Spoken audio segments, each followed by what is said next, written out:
all play games for a multitude of reasons, whether it's for the vast open worlds, the rich narratives, or the ability to be someone you are not. But the games that capture a true sensation of fun are the ones we constantly go back to, time and time again. In comes Rocket League, a physics-based vehicle sports game. Small teams work together to score goals by smashing their battle cars into a giant ball. Now, if this sentence intrigues you in any way, then you will probably enjoy the game if you haven't already played it. But for those who need a little more than a mere elevator pitch, the following review will go into what you can expect from the action sports title. First off, Rocket League is a sequel to a PS3 game titled Supersonic Acrobatic Rocket-Powered Battle Cars, also developed by Psyonix. The game was met with a mixed reception, currently sitting at a 67 on Metacritic. Despite the mixed reception and overly long and complicated title, SARPBC laid the groundwork for what would eventually evolve into Rocket League. With some background info on the game out of the way, what makes Rocket League fun? It starts like any video game with how it plays. The gameplay mechanics are a prime example of the phrase, easy to pick up, hard to master. On the surface, all the vehicles are fairly basic to control. Depending on which controller you are using, you accelerate with the right trigger, brake with the left. The left face button is used to drift, the right button is used to boost, and the bottom button is used to jump. Each car has the ability to do a double jump, which is key to shaping how you hit the ball. That's the basics. The top face button is used to set your camera to follow where the ball is at all times, while the D-pad buttons are used for quick chat commands, a nice addition for quick nonverbal communication. The basic controls can then be used in various combinations to execute a number of advanced techniques.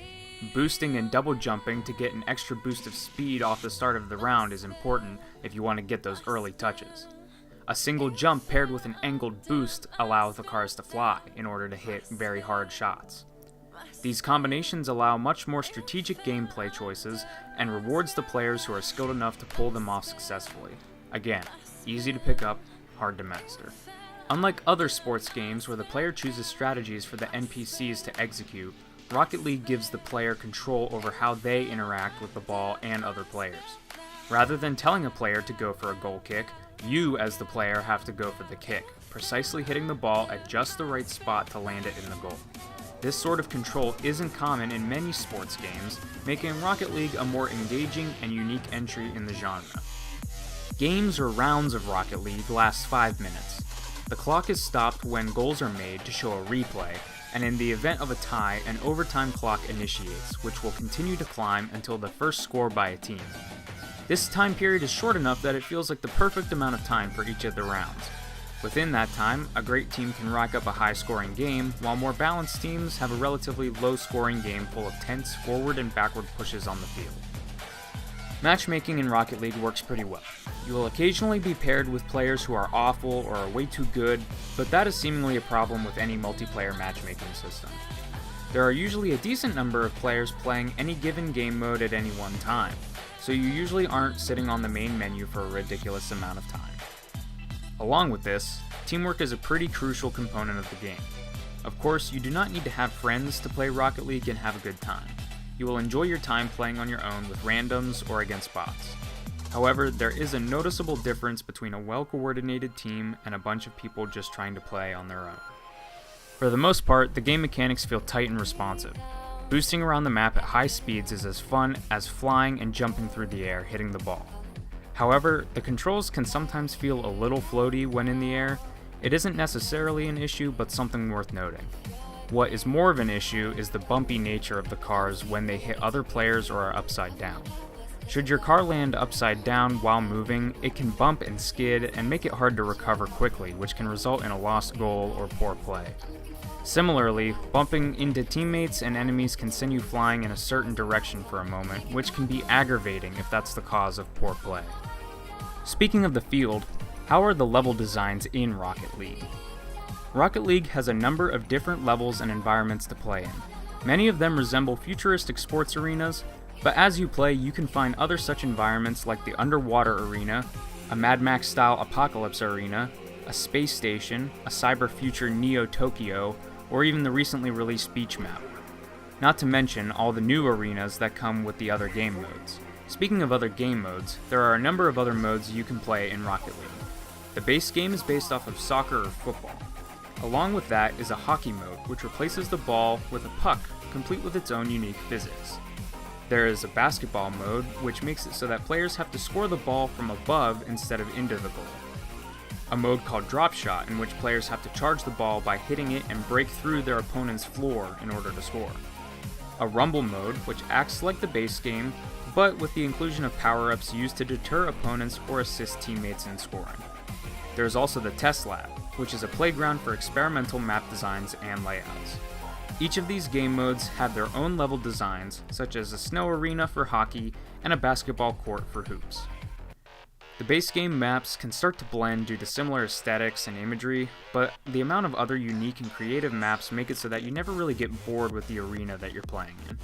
And while most of the courses are just reskins of the base field, there is the Test Lab environment which you can play, and that has more inventive level geometry if you need a break from just the flat fields with 2 goals. Rocket League also features a vast amount of car customization options for players to deck out their battle cars however they please.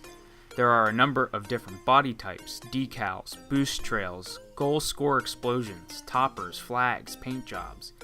Many of these customization options also feature other franchises in gaming, film, and internet culture. Building on the customization, Rocket League does have DLC content in the form of paid content and loot boxes.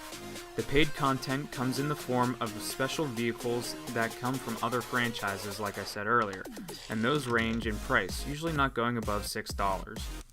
The loot boxes work similar to Counter-Strike Global Offensive.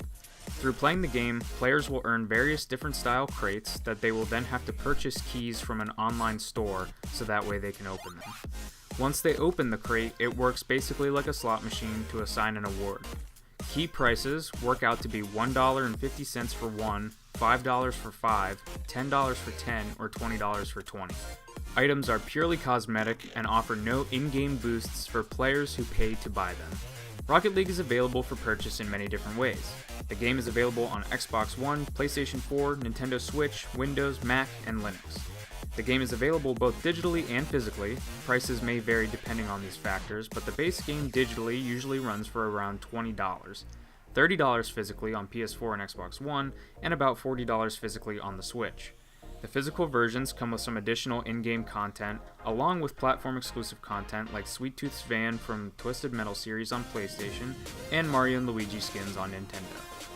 It should be worth noting that the game does feature cross-platform play. However, like many games, Sony is the weird one out in this regard. Nintendo, Microsoft, and PC platforms can all play together, while in a separate area, Sony and PC players can play together. Maybe one day in the future all platforms will be able to play together, but for now, it is worth sharing this information if that would affect which platform you plan to buy the game on. In addition to crossplay, the Nintendo Switch version of Rocket League is unique in its ability to be played on the go and with others due to the Joy-Con controllers. But be aware that due to the weaker hardware on the Switch, you may experience slight frame rate drops and poorer graphics quality and resolutions, depending on if the game is mobile or docked. All in all, I think Rocket League is a great game worthy of your time. The fast-paced, pick-up-and-play nature makes it easily accessible by all, while offering more deep gameplay experiences for players who dedicate the time to learn the game. There is no game out there quite like it, and the game is constantly being updated with new free content. The game is endlessly replayable and fun whether you play for 5 minutes or for hours. While the game has a couple of shortcomings here and there, the good far outweigh the bad, and for the price, it's hard to argue with the value you get.